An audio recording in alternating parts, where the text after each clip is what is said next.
Bueno, muchas gracias.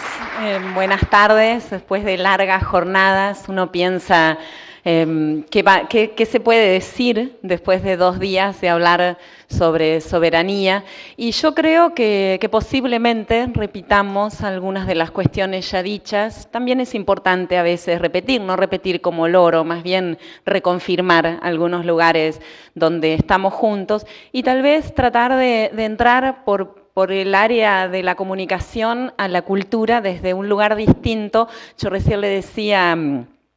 bueno, pues seguramente van a hablar de la ley, ustedes dos, y le decía esto a Damián, siendo tan protagonistas de la lucha por una nueva ley, me decía, Damián, no voy a hablar de la ley, así que, bueno, por suerte está acá el AFCA. Yo creo que al hablar de soberanía,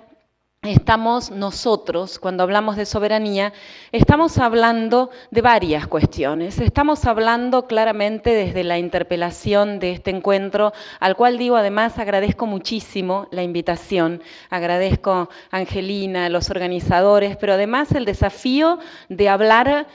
Bueno, son todos abogados y yo creo que este es uno de los grandes desafíos democráticos, abrir la palabra, no dejar de hablar entre nosotros, siempre digo, entre nosotros los científicos, entre nosotras las mujeres, entre nosotros los abogados, entre nosotros y poder ir construyendo un espacio común de la palabra, también desde todas las diferencias, pero no deja de ser desafiante, así que agradezco el desafío. Y decía, cuando hablamos nosotros de soberanía, lo estamos haciendo poniendo en juego diferentes dimensiones. Por un lado,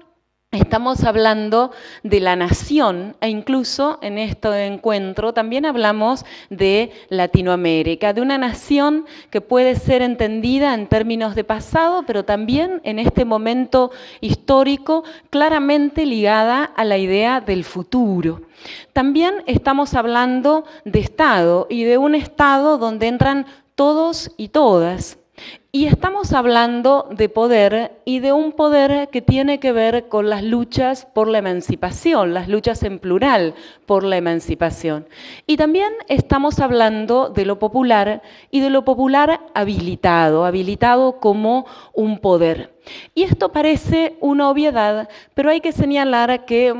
siempre hay que desconfiar un poco de lo obvio. Yo creo que uno no puede desconfiar todo el tiempo, todo en cada minuto porque se vuelve loco, pero de algunas cuestiones sobre lo obvio hay que desconfiar porque esto que parece obvio no ha sido nada obvio. Venimos de años incluso que no son tan lejanos, no solamente en la historia de la humanidad, sino en nuestra historia, donde no podíamos hablar de nación porque se afirmaba que las naciones habían desaparecido por fuerzas de la globalización, del mercado, pero que las naciones habían desaparecido y aquel que hablaba de nación era al menos un antiguo o un nostálgico, que ya no existía más la nación y que mucho menos existía un lugar como Latinoamérica, que más bien existían pedazos rotos de eso que había sido Latinoamérica y que había que celebrar esa diversidad que más bien era una diversidad de mercado, una diversidad para vender, pero esos pedazos aparecían como los pedazos de los cuales habla Hellman, separados entre sí, rotos, sin saber cuándo se iban a volver a unir, no solamente a juntar. Y cuando hablábamos de Estado, a la hora de pensar la soberanía, si es que esa conjunción era posible, el Estado era el Estado del gran crimen, el Estado de la tortura, el Estado de la desaparición, el Estado de la persecución, el Estado que nada tenía, absolutamente nada tenía que ver con la libertad y la dignidad, sino que era más bien un Estado criminal, un Estado que además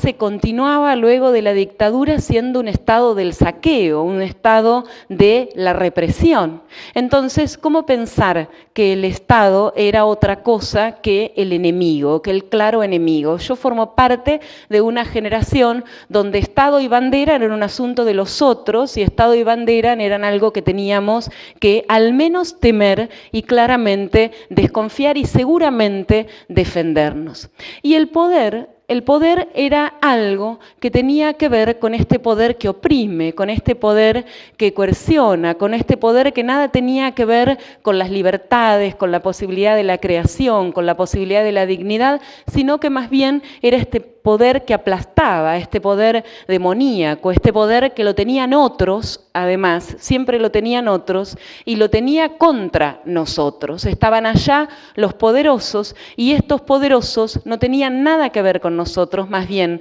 nos atacaban, más bien nos teníamos que defender. Y ni qué hablar cuando hablamos de lo popular, porque lo popular también, la idea del pueblo,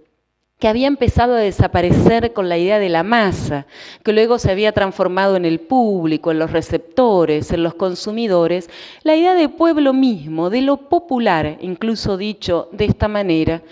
había quedado anclado en tres lugares que, a mi entender, son tres lugares nefastos porque niegan la existencia de lo popular vivo, de lo popular empoderado, de lo popular creativo. Uno es aquel que tenía que ver con las matrices más románticas, folclóricas, donde lo popular estaba claramente anclado en el pasado. Si se lo reconocía era para ubicarlo en el pasado, que era el pueblo, que era lo popular, aquello que se recordaba en algunas fiestas como lo popular muerto, aquello que se recordaba incluso con ciertas vestimentas, con ciertos cantos, con ciertas fechas, pero para pensar aquello que sucedió muy lejos y que nunca más iba a suceder, incluso con héroes y con mártires que estaban solamente para el bronce, pero que jamás podían ser pensados como algo vivo.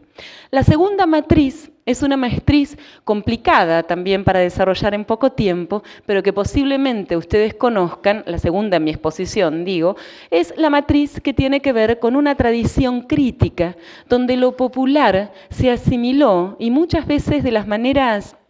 maneras muy profundas y con las mejores intenciones, incluso con intenciones emancipadoras, donde lo popular se asimiló a la falsa conciencia, a la conciencia invertido, a aquello que tenía que ser educado, que tenía que ser concientizado, pero que en su expresión actual no estaba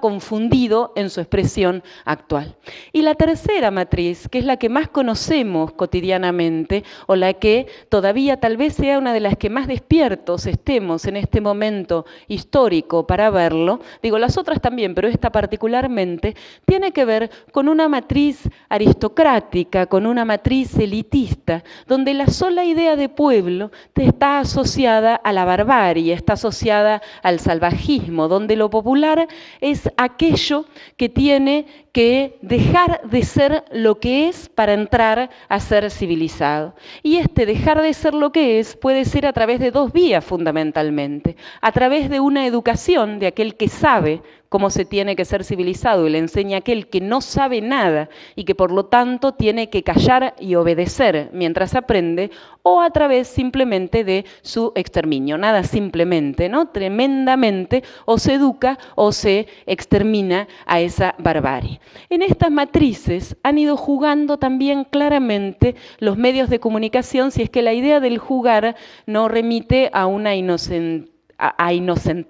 en las prácticas, ¿no? O sea, han trabajado, vamos a decirlo de esta manera, han trabajado profundamente con estas matrices para pensar la idea de lo popular. Tanto es así que las únicas existencias que durante mucho tiempo tuvieron lo popular en los medios de comunicación no tuvieron nada que ver con la posibilidad de su empoderamiento, no tuvieron nada que ver con la posibilidad de imaginar una nación o de pensar en una región, en la autonomía de las decisiones, sino que más bien aparecieron desde lugares de exotización, la belleza de los muertos, o aparecieron simplemente como objetos de burla, como objetos de risa, de aquellos de los cuales no se ríen algunos, no aquellos con los cuales nos reímos, sino aquellos de los cuales hay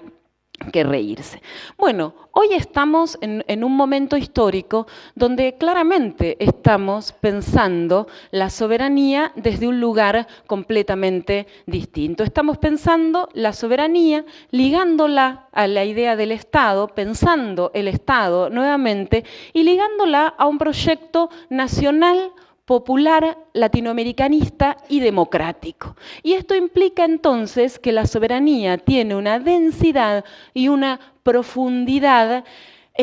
insoportablemente viva para muchos, y de ahí es que reaccionan como reaccionan.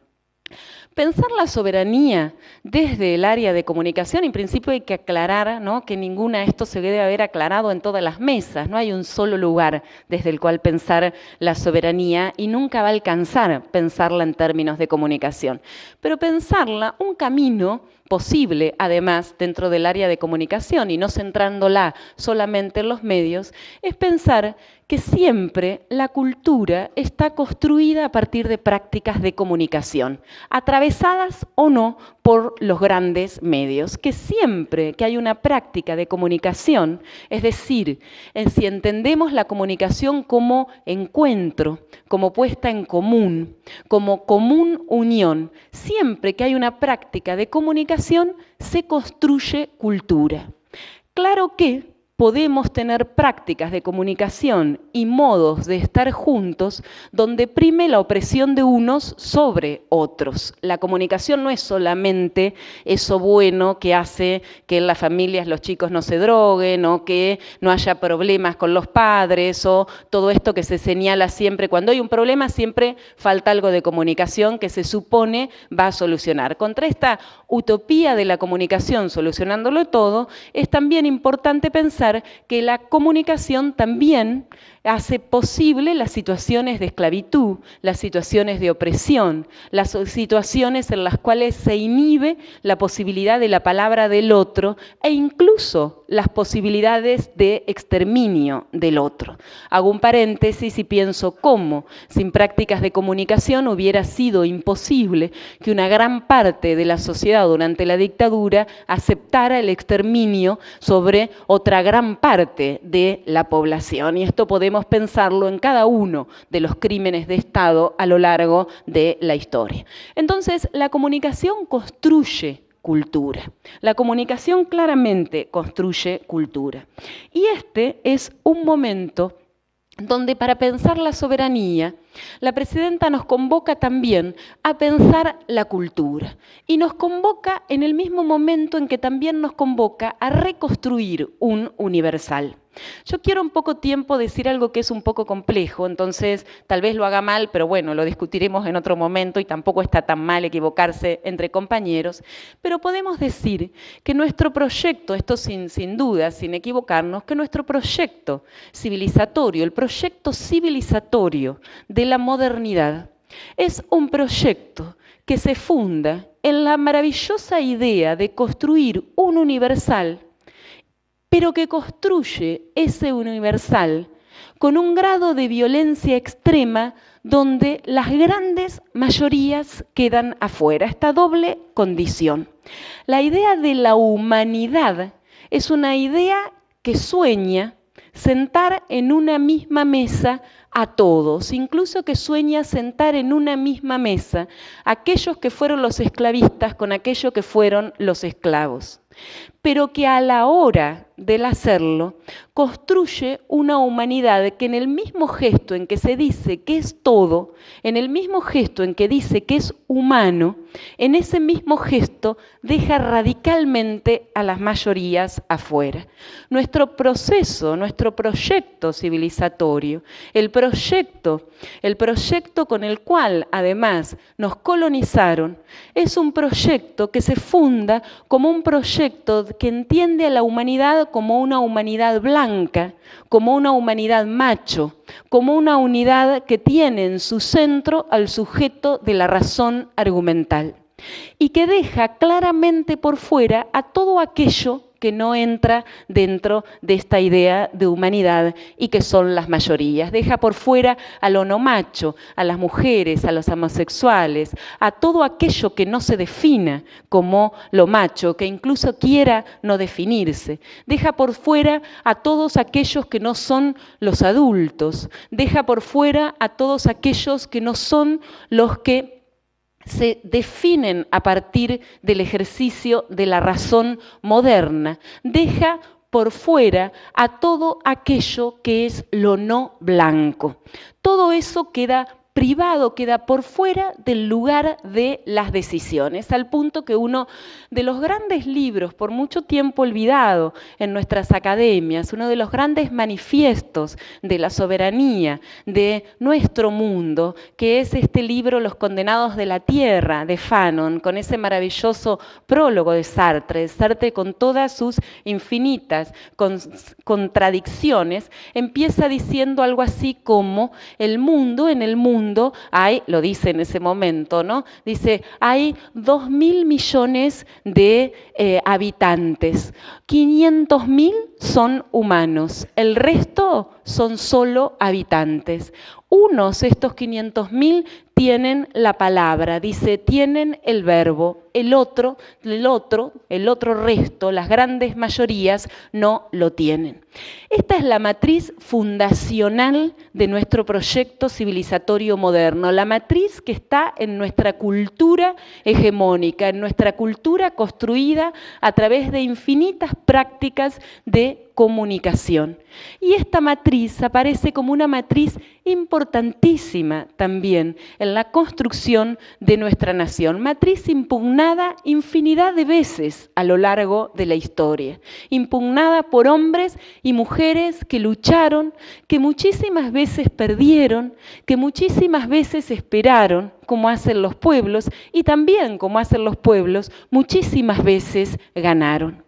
Y en estos últimos años podemos dar cuenta de algunas de esas victorias, en términos de victorias culturales también, contra esa matriz que deja fuera a tantos y a tantas. Pero también podemos dar cuenta, cuando hablamos de medios de comunicación, cómo los grandes maestros, los grandes enseñadores, vamos a decirlo de esta manera, de esa matriz, han sido muchas instituciones, pero particularmente en el siglo XX y particularmente en estas décadas de neoliberalismo en la Argentina,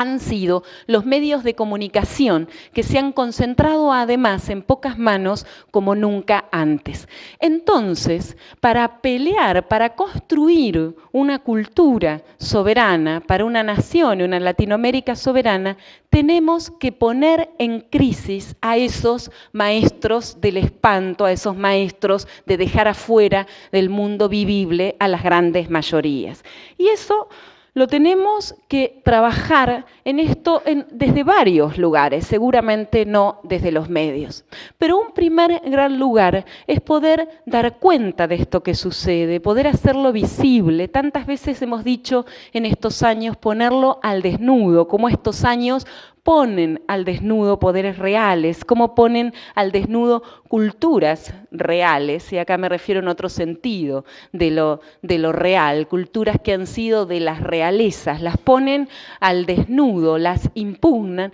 y nos ponen en la difícil tarea de trabajar contra dos grandes pedagogías a las cuales nos veníamos acostumbrando en todos estos años. Por un lado, a la pedagogía hecha cotidianamente, la pedagogía cotidianamente hecha de esta que nos enseña cotidianamente a la crueldad con los otros. Si la cultura se construye construyendo un otros, un nosotros, nosotros y los otros, nos han enseñado estos grandes medios cotidianamente a ser crueles con estos que son los otros, estos que no han entrado en el proyecto de la modernidad. Pero además no solamente nos enseñan a ser cotidianamente crueles con el minuto a minuto, mostrándonos las imágenes del descuartizamiento de los otros, mostrándolos todo aquello que no son, que nunca llegarán, cómo sus vidas no valen nada porque ni siquiera son consideradas vidas, sino que además nos enseñan la pedagogía clara de lo que tiene que ver con lo que yo llamo la pedagogía de la vergüenza. Nos enseñan a avergonzarnos de lo que somos, a avergonzarnos estos que somos nuestros pueblos, que somos nuestras naciones, que somos estos que nos han dicho tantas veces que estamos afuera de la historia. A estos nosotros también nos han enseñado durante muchísimos años a tener vergüenza de lo que somos, a tener vergüenza de lo que deseamos, a tener vergüenza de lo que queremos, a tratar de medirnos con ese modelo que nunca va a ser alcanzable, incluso a tratar de medir nuestras teorías sobre la democracia, nuestras teorías sobre el Estado, nuestras teorías sobre el poder e incluso nuestras miradas sobre los medios de comunicación, a tener vergüenza, eso que se siente, eso que se construye colectivamente, pero que se siente individualmente, que se siente todos los días en el cuerpo de cada uno y que nos hace callarnos. Cuando se ha hablado, y me dice lo de los 5 minutos, así que voy a intentar cerrarlo, cuando se ha hablado tanto en estos últimos años de la recuperación de la palabra tiene que ver claramente con la recuperación del orgullo de lo que somos. Tiene que ver con la recuperación de la historia y sobre todo tiene que ver con la recuperación del orgullo de todo aquello que podemos ser, de la posibilidad entonces de poder contarnos, de contarnos colectivamente. Y yo creo, en esto voy a ser muy breve, no voy a tener tiempo para desarrollarlo, pero yo creo que hay al menos 6 puntos que los menciono muy brevemente, que aparecen como lugares desde el cual empezar a imaginar, a seguir imaginando cómo poder hacer esto de contarnos, cómo también pelear por la soberanía en términos culturales, construyendo una cultura soberana. Un primer punto que yo no quiero dejar pasar en esta mesa de comunicación es que, por supuesto, y en este lugar, seguimos necesitando leyes que tengan, no el mismo, pero sí este recorrido tan profundo de leyes que se hacen desde el pueblo y de leyes que se hacen para el pueblo. Y necesitamos que se apliquen, y no solamente porque la ley es igual para todos, sino porque además en leyes como la ley del servicio audiovisual queda absolutamente claro que necesitamos proteger a los más débiles y además necesitamos seguir peleando por esas leyes. No podemos de ninguna manera aceptar que el tema ya fue y que como venimos haciendo, claro que venimos haciendo, por supuesto que venimos haciendo, como señala Martín, entonces no necesitamos que todos se adecúen. Y especialmente necesitamos que este grupo se adecúe, y no tengo ningún problema en decirlo, no porque tengamos una fijación con Clarín, sino porque además de ser monopólico, además de atentar contra la libertad de expresión, como bien dijo la Corte Suprema, además de todo esto, es un grupo mafioso, es un grupo que adquirió su poder en salas de tortura, es un grupo que no podemos permitirle que siga teniendo estas inscripciones golpistas. 2 minutos. Necesitamos para eso, además, seguir construyendo nuevas relaciones sociales, donde lo popular sea reconocido en condiciones de su diferencia, pero también en condiciones de igualdad. Diferencias, libertades e igualdad que nos permiten construir algo que es muy distinto a vivir mejor, que tiene que ver con el buen vivir, que tiene que ver con el vivir bien, que tiene que ver con el vivir junto que están construyendo nuestro pueblo. Necesitamos, además, claramente, nuevas hechuras y circulaciones de la palabra. Necesitamos llevar adelante estas operaciones cotidianas de desmontaje de aquello que parecía una verdad, incluso a veces empezando a construirlas negando esa verdad. Las mujeres no somos objeto de nadie, los pibes no nacen chorros, la esclavitud no es un trabajo, para construir justamente aquello que sí somos, aquello de cual tenemos orgullo de ser.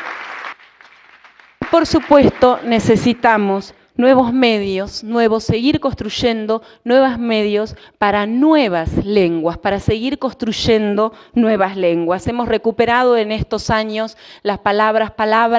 tan sensibles a todos nosotros como la palabra patria, como la palabra militancia, como la palabra compañeros. Hemos recuperado, lo escuchaba ayer o antes de ayer a Correa, hemos recuperado palabras como el inhumano bloqueo. Necesitamos también poder seguir recuperando estos espacios de circulación de esta hechura mestiza de la palabra. Y necesitamos seguir apostando a este Estado para todos y para todos. Y necesitamos seguir apostando a este Estado que no es copia de ningún otro Estado, a esta democracia que no es copia y no necesariamente niega esos modelos liberales occidentales de la democracia, pero que los articulan a otras tradiciones muchísimo más profundas para nosotros, que son las tradiciones de lucha por la soberanía popular. Cierro diciendo que el 25 de mayo todos o muchos de nosotros, creo que muchísimos, muchos más de los que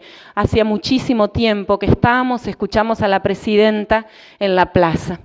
Y la presidenta dijo, me preguntan a mí, dijo, ¿cómo sigue esto? Y yo les digo, dijo la presidenta, yo les digo que esto sigue como ustedes decidan que sigue. Esto sigue con el empoderamiento, podemos decir, de cada uno de nosotros. Esto sigue con un pueblo cada día más poderosa que decida su destino. A ese destino tenemos que seguir, ese destino construido entre todos es que también tenemos que seguir pensando en términos comunicacionales. Muchas gracias.